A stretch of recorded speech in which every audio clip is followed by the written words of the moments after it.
What's up, guys? Got some pretty exciting news for everybody, and that is that we have agreed an exclusive partnership with Battle Bunker as our sponsor and provider of Pokemon product, which we will open and review on the channel. And they have generously also offered to provide a monthly prize support for the channel, which we'll do through a lucky draw at the end of every month.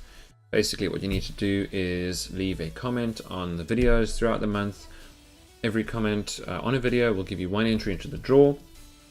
I'll put all those names into the draw at the end of the month, and one lucky winner will walk away with whatever the prize is for that month. This month, the prize is the Burning Shadows 3-pack with the Cosmog promo on the front and the Lucario coin. A really cool sealed product for you guys, and I just have to send a huge shout out to the Battle Bunker for stepping up and offering this sponsorship together with my other sponsors, Ultimate Guard, who help us out with sleeves and deck boxes and other card related product. But this is pretty exciting. I think a real step forward for us, and we look forward to working this partnership together with the Battle Bunker in Cavendish in particular, and working with the guys there on some new and cool content for all of you. But now that we've dealt with that, I want to jump into today's video, and that is really to look at a deck that I played during the week at a tournament that was unsanctioned, so we were able to play in the Worlds format. With Burning Shadows being legal for play in this tournament. And to show you what I played, I went into the tournament expecting to play Volcanion, saw water decks everywhere, and at the last minute changed over to my backup plan for Worlds, which is Greninja. And after a bit more testing, I've kind of settled on this deck as probably the thing that I'm looking to play, certainly for day one Worlds invitation. Now, the issue with Greninja is that it tends to brick a lot, and what I mean by brick is you can just dead draw a Froakie, nothing else, pass, and your opponent just knocks you out. Alternatively, they could be playing Decidueye, they set up 3 Decidueye, Feather Arrow 3 times, and that's the end of your Froakie, and it's game over. But if you can make it through those first few turns, and you're able to get your Frogadier out, get off a Water Duplicates, bench 3 more Frogadier on the bench, and get those guys evolved up into your Greninja and start shadow stitching your opponent, you really can get yourself into the driver's seat. The shadow stitch attack for single energy does 40 damage and disables or turns off all abilities on your opponent's side of the field during their turn unless they play a ranger. And then Moonlight Slash does 60 or 80 depending on whether you return the water to your hand. And then the real star of the show is Greninja Break, with the Giant Water Shuriken ability, letting you play 60 damage on any of your opponent's Pokemon, as long as this is your active Pokemon. So if you have 3 of these guys up and running, you're able to place damage with the first one, retreat into the second, even if you just have 2 actually running, retreat into the second, and then you can use a Guzma to bring that bench one back up again, and Giant Water Shuriken a third time, putting 180 damage on the field in a single turn before you've even attacked, which is just spectacular. So the support line for getting these Greninjas out, we play a 2 of Staryu with the free retreat, helps us to stall out and also helps us in these Guzma switch scenarios.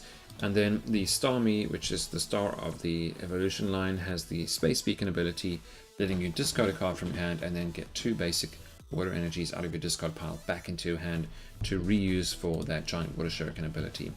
We play 4 Dive Ball to get these guys out, 2 Level Ball for the Froakie and Frogadier, and then 2 Ultra Ball, which also helps us search out Pokemon but get valuable supporters to the discard pile should we need them, or to thin our hand out of other cards that we don't need. We play 2 Field Blower to discard tools. These are really for Float Stones and Garbodors to stop them from ability locking us.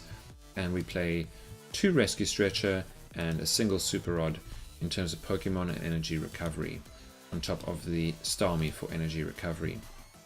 We then play 3 of Versus Seekers or VS Seekers, 1 Ace Trainer to disrupt our opponent early on if they've taken a knockout on a Froakie. We can put their hand size down to 3 while keeping us at 6. We play the Guzma that I've spoken about, 4 N and 4 Sycamore, just pure consistent draw support, and then 2 of Teammates. I've gone for the 2 of count here. I find the card is just really, really good in the deck.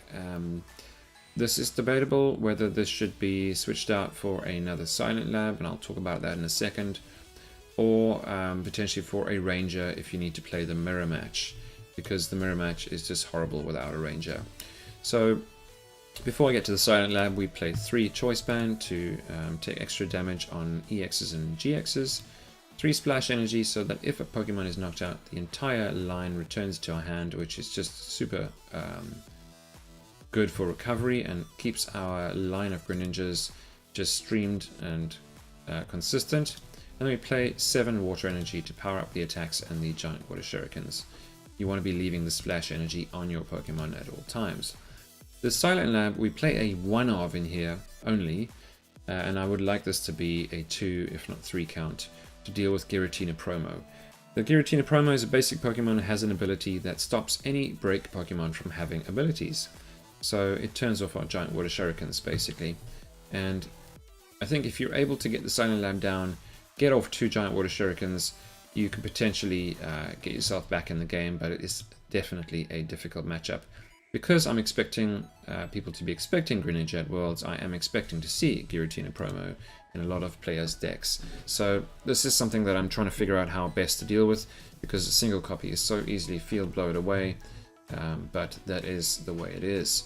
So let's jump onto the ladder and give the deck a quick spin and see what you guys think. Alright, so we're playing against a Dark Fighting Fire Water.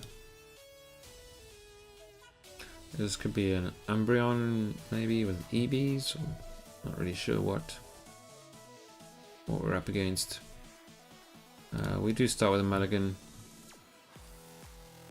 You are bound to start with a Mulligan a couple of times with this deck. We don't play the Talonflame either, so we only have the 4 Froakie as our starters and the 2 Staryus. So 6 basics in the deck, not a hell of a lot of options for us to start with, and we do start with the Staryu, Speak of the Devil. So going second as well.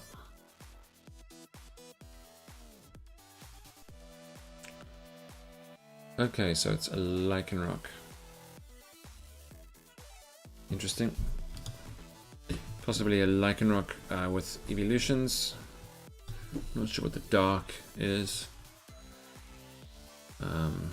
Attachment to the bench, and just a pass onto our turn. So I'm going to have to play an N here and just hope that we get a Froakie for the turn. We do get the Froakie, and I'm actually going to get 2.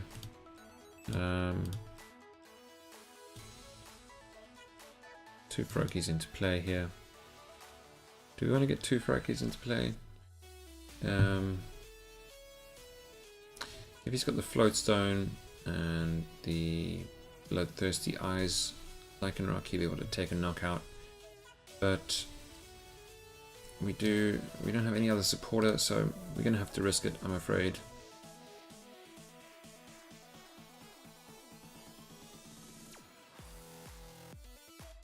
An Ultra Ball from our opponent. Does he have a Lele to bring up the Froakie? A Zoroark. Okay, so it's a Zoroark is the Dark.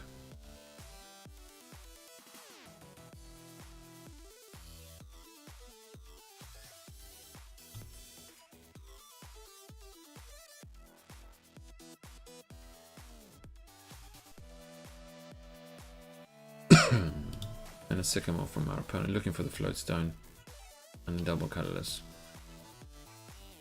DC to the bench, and we are lucky enough to be able to get the Frogadier water duplicates off, and we'll be happy with that. Getting down 3 Frogadiers.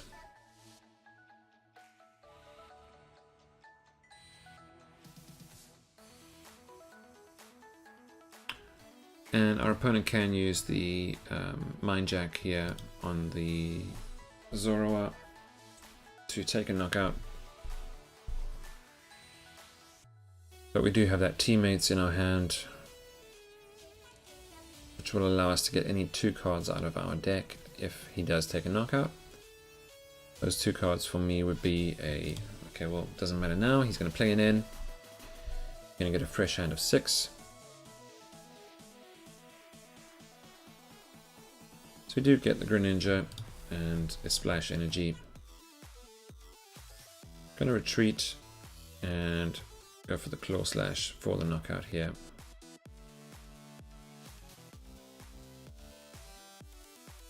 Raw Slash doing 110. So I'm going to promote the Frogadier.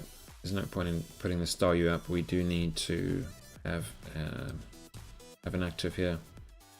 So going to attach the Splash Energy here. We're going to play the Field Blower to discard that Float Stone, and then we are going to Sycamore. Trying to get some more Greninjas out into play, and we do get another Greninja. We can get one more Greninja, so we'll have 3 Greninja in play. We do have the Ace Trainer for the next turn as well, and a Greninja Break in hand. So I'm going to put that Choice Band down now, and we are going to Shadow Stitch, turning off abilities on our opponent's side of the field.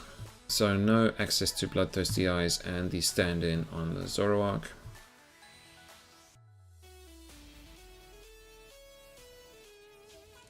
That Bloodthirsty Eyes ability won't kick in because we did Shadow Stitch. If he's got a strong energy here, he can Claw Slash for 130. I'm going to discard the 2 Choice Bands, not really of any use at this point in the game. Going to get down the Zoroark and imagine a supporter of some sort here. Yeah, a Sycamore. So choosing to attach to the bench, meaning that he would be short for the knockout here. Going to Field Blow the Choice Band off.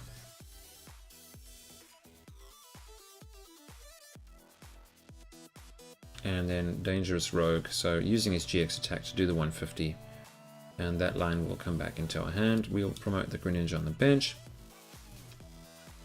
And we will evolve that up into the break.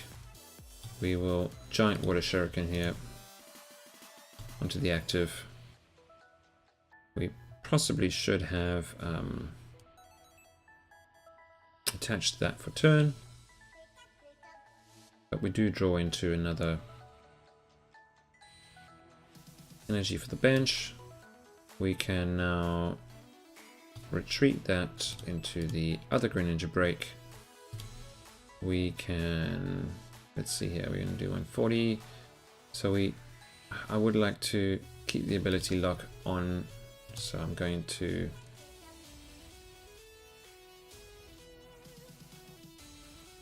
do we want to? I think I'm actually going to place it here. We are going to now go for the Moonlight Slash and do the 80 damage for the knockout, returning that energy to our hand. Just so that we've got access to the water energy in the next turn, hopefully. Draw a Versus Seeker and a Splash Energy. So let's see what he's able to do here. If he gets another energy, he'll be able to do 130, being short. The Zoroark as well will be short.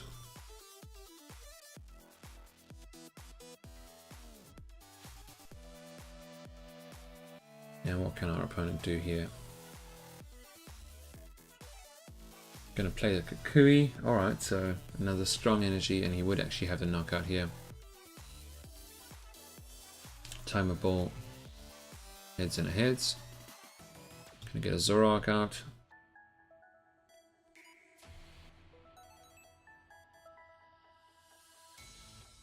Just a regular energy, so 150. Being just short. And we are going to Choice Band the bench. We are going to Giant Water Shuriken the active. So within range for an 80 attack here. We will then, let's see, do we want to play an N here? Or we want to play an Ace Trainer? We can't play an Ace Trainer, so it's going to be an N. I do want to get some new cards in the hand. I'm going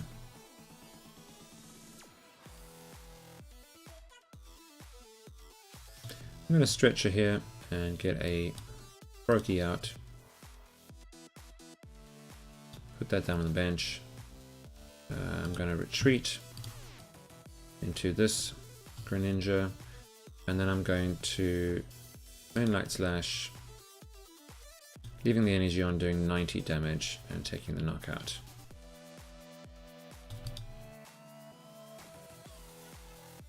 Alright, so we get another Greninja off the prizes.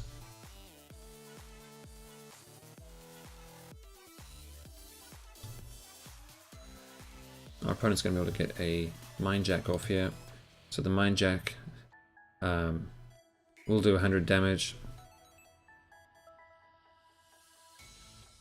And I imagine I'm going to go for a Lele here. We didn't Shadow Stitch, so he has got access to that. But at the same time, I think that is just possibly a liability on our opponent's side of the field.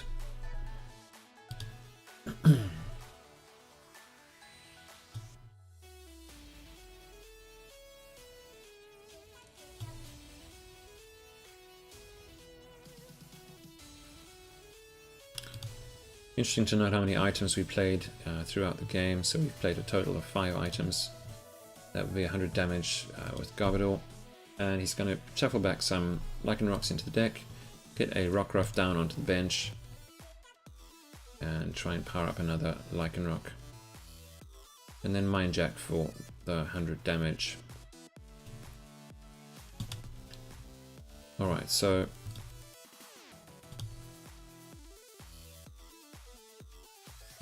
we should have one more Frogadier somewhere. Let's see if it's in the deck. Here it is. Great, so I'm going to put that on the bench. And I'm going to put the Splash Energy onto the other Break. And then I'm going to go for a Sycamore here, discarding our hand. And before I do that, I'm going to see if I can get the Starmie out into play, just so we can recover our energies to get those giant water shurikens off. There we go. Alright, so we do want to get some Pokemon back in the deck as well, but our opponent going to scoop.